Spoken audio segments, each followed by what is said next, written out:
আমাৰ দেশখন ভাৰতবৰ্ষ বুলি ক'লে কিয় ভাল লাগে জানেনে? কাৰণ আমাৰ দেশখন হৈছে হিন্দু সনাতনী ধৰ্মৰ দেশ আৰু সকলো সম্প্ৰদায়ৰ লোক ইয়াত বাস কৰে। অসমত অসমীয়া, বিহাৰত বিহাৰী, আৰু এই বিহাৰী সম্প্ৰদায়ৰ লোকসকলৰ সকলোতকৈ ডাঙৰ উৎসৱ হৈছে ছঠ মহাপৰ্ব। ছঠ পূজাক মহাপৰ্ব বুলি এইকাৰণে কোৱা হয়, হিন্দু ধৰ্মৰ সকলো পূজাতকৈ কঠিন পূজাই হৈছে ছঠ পূজা। দিৱালীৰ 6 দিনৰ পিছত পালন কৰা হয় কাৰণে ছঠি মাইয়া বুলি কয়, আৰু ছঠি মাইয়া হৈছে সূৰ্যদেৱৰ ভগ্নী। গতিকে এই ভাগ পূজাত সূৰ্যদেৱক আৰু লগতে ছঠি মাইয়া পূজা কৰা হয়। বহুতো পৌৰাণিক আখ্যান আছে। ৰামচন্দ্ৰই সীতাক অযোধ্যালৈ লৈ অহাৰ পাছত এই ভাগ পূজা কৰিছিল। ছঠ পূজা পালন কৰা হয় সন্তানৰ দীৰ্ঘায়ু লগতে ঘৰৰ সুখ সমৃদ্ধি অটুট থাকিবৰ কাৰণে পালন কৰা হয়। ছঠ পূজাৰ 4 দিনীয়া পৰ্ব হয়। প্ৰথম দিনা নাহাই খায়, সেইদিনাখন পানীলাও চব্জি বুটৰ দালি বনায়, আৰু নেক্সট দিনা খৰনা হয়। খৰনাৰ দিনাখন ভোগ বনে, পুৰি, গুড় দিয়া ক্ষীৰ লগতে ফল মূল, আৰু তাৰ পৰাই ৰাতিপুৱাই নিৰ্জলা ব্ৰত আৰম্ভ হয়। 36 ঘণ্টা বহুত কঠিন ব্ৰত হয় আৰু বহুত ফল মূল লাগে। এয়া আমাৰ তাত বজাৰ বহিছিলে, সেই বজাৰত মই অলপমান ভিডিঅ' কৰি থৈছোঁ।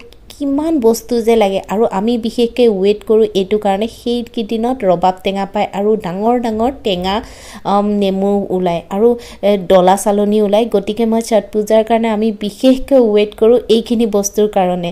আৰু ইমান ভাল লাগে গোটেইফালে পানীত যেতিয়া তেওঁলোকে পূজা ভাগ কৰে নহয়, বহুত ভাল লাগে। আৰু আমাৰ বিল্ডিঙতো পাতিছিলে, মোক মাতিছিলে, সেয়ে গৈছিলোঁ, আৰু তাতে আণ্টিয়ে ধুনীয়াকৈ এনেকৈ লগাই দিছে। মানে তেওঁলোকে নাকৰ পৰা সেন্দুৰখিনি লয় যে, এনেকৈ লগাই দিছে। ইমান ভাল লাগিছে, মানে কিবা এটা বেলেগেই পৰিৱেশ, বহুত ভাল লাগে। আচলতে এতিয়া বহুতে ভাবিবও পাৰে মই অসমীয়া হৈ কিয় কৰিছোঁ, তেনেকুৱা কোনো কথা নাই। আপোনাৰ বিশ্বাসৰ লগত কথা। যিহেতু ভগৱানৰ সূৰ্যদেৱক পূজা কৰিব, ছঠি মাইয়াক পূজা কৰিব, গতিকে আমি হিন্দু মানুহ যেতিয়া হিন্দু ধৰ্ম এটা পালন কৰাত কোনো একো কথা নাই। তাত অসমীয়া, হিন্দু, বঙালী বুলি কোনো কথা নাই, মনৰ বিশ্বাসটোহে মেইন কথা। আৰু এয়া চাওকচোন, পিছদিনাখন আবেলি এয়া সূৰ্য মানে অস্ত যোৱাৰ আগে আগে এই ভাগ পূজা পানীত এনেকৈ কৰিব লাগে। আণ্টি বহুত এজ হৈছে, তথাপি ইমান ধুনীয়াকৈ কৰিছে, দেখিয়ে ভাল লাগিছে। বহুতে ইয়াত ঘাট এনেকৈ বনাই দিয়ে চৰকাৰে, আৰু সকলো যাবলৈ নোৱাৰে, বহুত ভিৰ হয় যে, সেইকাৰণে এইদৰে মানে সৰু ল'ৰা ছোৱালী খেলা পানীৰ এইটো চুইমিং পুলৰ নিচিনাই তাতে কৰিছে। যাৰ যিটো সুবিধা হয়, বহুতে নিজে নিজেও বনাই লয় চটৰ ওপৰত। বহুত ভাল লাগিছিলে। কিমান যে বস্তু ৰেডি কৰিব লাগে, আৰু প্ৰত্যেকটো বস্তুৱে নতুন ল'ব লাগে। আনকি ঘেঁহুখিনিও তেওঁলোকে যে প্ৰসাদ বনায়, সেইখিনিও ধুনীয়াকৈ ধুই কৰি একদম ফ্ৰেছ বনাব লাগে। আৰু ময়ো ভাবিলোঁ ছঠ পূজাৰ কাৰণে বহুত ৱেইট কৰি থাকোঁ। তাৰ মেইন প্ৰসাদটোৱেই হৈছে ঠেকুৱা, আৰু আমি যে ঠেকুৱা লাভাৰ বুলি ক'লেও ভুল নহ'ব, ইমান ভাল পাওঁ সৰুৰে পৰা। আৰু এতিয়া প্ৰথমতে মই অলপ ঘেঁহু ল'লোঁ। এই ঘেঁহুখিনি যিহেতু মই লক্ষী পূজাত অন্ন আগবঢ়াবৰ কাৰণে আনিছিলোঁ, আৰু গতিকে সেইখিনি ব্যৱহাৰ কৰিবই লাগে। আজি এই সুবিধাতে পাই মই ঠেকুৱা বনালোঁ, আৰু ধুনীয়াকৈ মিক্সিত গুড়ি কৰি ল'লোঁ।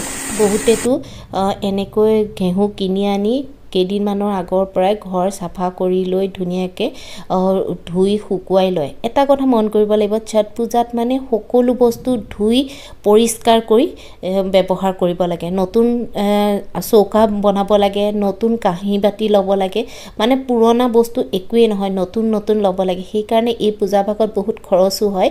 প্ৰথমতে আটাখিনি ল'লোঁ, তাতে আধা কাপ চুজি দিলোঁ, অলপমান বেছি নহয়, আধা চামুচ চফ গুটি মানে চফ যে গুৱামুৰি সেয়া দিলোঁ, ইলাইচি আধা চামুচ, লগতে ইয়াত নাৰিকল দিব লাগে।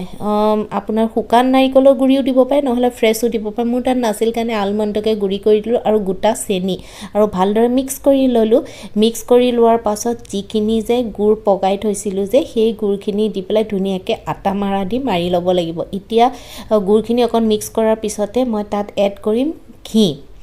ঘি দিলে ইয়াৰ আচল মানে ঠেকুৱাৰ গোন্ধটো ওলাই ইমান ভাল লাগে এয়া মই ব্যৱহাৰ কৰিছোঁ কাণ্ট্ৰি ডিলাইটৰ ঘি দানেদাৰ হয় বহুত ভাল হয় প্ৰথমতে পতঞ্জলি ব্যৱহাৰ কৰিছোঁ আজিকালি কিবা পতঞ্জলি মোৰ যেন গোন্ধটো কম লাগে কাণ্ট্ৰি ডিলাইট ব্যৱহাৰ কৰাৰ পিছৰ পৰাই পতঞ্জলিতকৈ মোৰ এই ঘিটোহে ভাল লাগিছে কোনো প্ৰমোশ্যন নহয় দে মই ব্যৱহাৰ কৰিছোঁ কাৰণেহে কৈছোঁ তাৰপিছত আটা মঠা দি মঠি লৈ দৈ এটা বনাই ল'লোঁ আৰু সৰু সৰু এনেকৈ লাড্ডু বনাই ল'লোঁ আৰু লাড্ডু বনাই লোৱাৰ পিছত হাতে অকণমান চেপেটা কৰি দিছোঁ আপোনালোকে ভিডিঅ'ত দেখিছে নহয় ইয়াৰ কিছুমান শ্বেপ থাকে বনাব কাৰণে কিনিব পাৰে মই আৰু এদিনৰ কাৰণে বনাইছোঁ কিন্তু এনেকৈ যে বনাই খাব পাৰে কাৰণ হেল্ডি হয় ইয়াত মই চেনিটো বা মিঠাটো কমাই দিব পাৰে আপোনালোকে মই বহুত কমেই দিছোঁ এনেকৈ এডাল টুথপিক ল'ব পাৰে নহ'লে মই ইয়াত পনীৰৰ তন্দুৰ কৰিবৰ কাৰণে আনিছিলোঁ দীঘল এনেকৈ বাঁহৰ খলি এয়াই দি শ্বেপটো দি দিছোঁ একদম ইজি আৰু খাই যে কি টেষ্টি লাগে গৰমতকৈ পিছদিনাখন খাই যে বেছি ভাল লাগে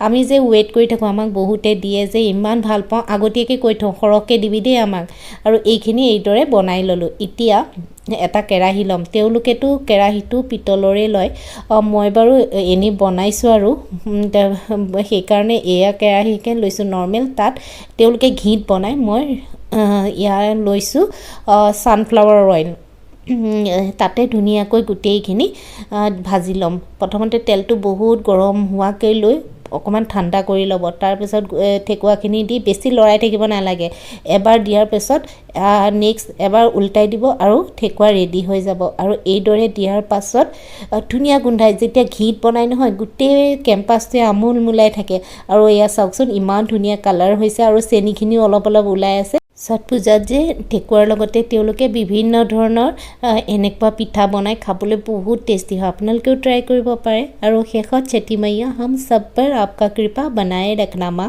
আজিলৈ আহোঁ বাই